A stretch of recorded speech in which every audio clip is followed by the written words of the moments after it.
আমাদের প্রবাসীদের জন্য বাংলাদেশে একটা প্রবাসী মাদ্রাসা স্থাপন করার অনুরোধ এবং জোর দাবি জানাচ্ছি।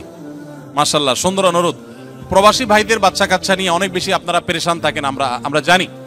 আলহামদুলিল্লাহ অনেকেই এটা উদ্যোগ নিয়েছেন এবং সন্দেহাতীতভাবে এটা প্রশংসনীয় কাজ হবে যে প্রবাসীদের বাচ্চাদের জন্য আলাদা একটা মাদ্রাসা দেওয়া যাক।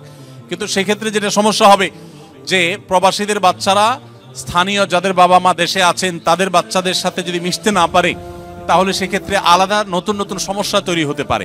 ধরুন একটা মাদ্রাসা বা একটা স্কুলের সমস্ত স্টুডেন্টই বাপ দেশে নেই, তো বাপ দেশে না থাকার কারণে যাদের বাবা মা দেশে আছেন তাদের সাথে মিশার যে প্রয়োজনীয়তা আছে, তাদের মিশার মাধ্যমে অনেক ভালো কিছু অর্জন হতে পারে।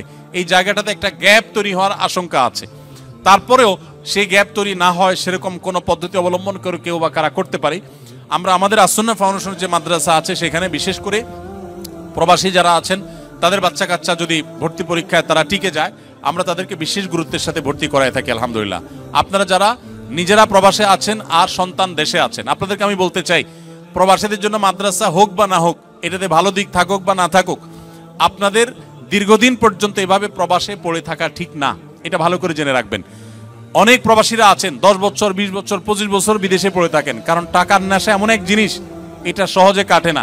দেশে যাওয়ার পরে প্রিয়জন আত্মীয় স্বজন ছেলে মেয়ের মধ্যে থাকার পরে মায়া হয়, তাদের প্রতি মায়া হওয়ার পরে বলে না আর ফিরে যাব না। এরপর কয়দিন পরে যখন টাকা পয়সা যেগুলো সাথে নিয়ে গেছে এগুলো আস্তে আস্তে শেষ হওয়া ধরে, এবার বলে না আরেকবার যাই, কোন রকম 6 মাস 1 বছর থেকে এবার চলে আসবো।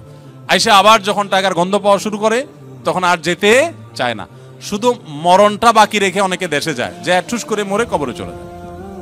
দুঃখজনক।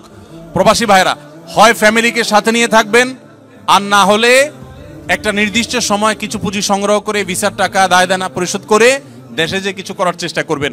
লম্বা সময় পর্যন্ত বউ বাচ্চা দেশে রাখবেন। অনেক প্রবাসীরা ভাইরা আছেন যাদের ছেলে মেয়েরা মানুষ হয় না, এর অন্যতম কারণ হলো টাকা পয়সা দিয়েই তো মানুষ হয় না। বাবার স্নেহটা অনেক বেশি দরকার। বাবা যদি না থাকেন অনেক সময় সন্তান দেখা যায় যে সে পরিমাণ সৎ পথে আসতে পারে না। তো সেদিকটা আপনারা খেয়াল রাখবেন।